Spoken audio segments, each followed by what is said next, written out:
जय जगन्नाथ नमस्ते ma'am wrinkles डल skin कौन करी टिके कहतु।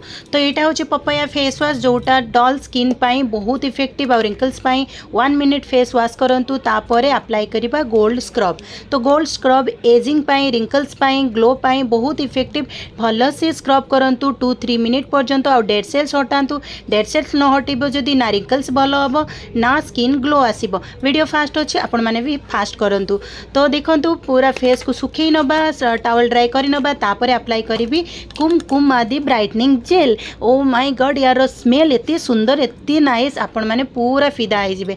तो सेम क्वांटिटी बहुत क्वांटिटी रे जेल नहीं कि भल से मसाज करूँ जो जो एरिया से रिंकल्स आसी जाइए ताकू इफेक्टिव देखिकी से जगह भल से आंगुठी रे फिंगर रे भल से मसाज करूँ। मसाज करने पर देन एटा हूँ नाइट स्किन केयर आराम से नाइट रे सोई जातु।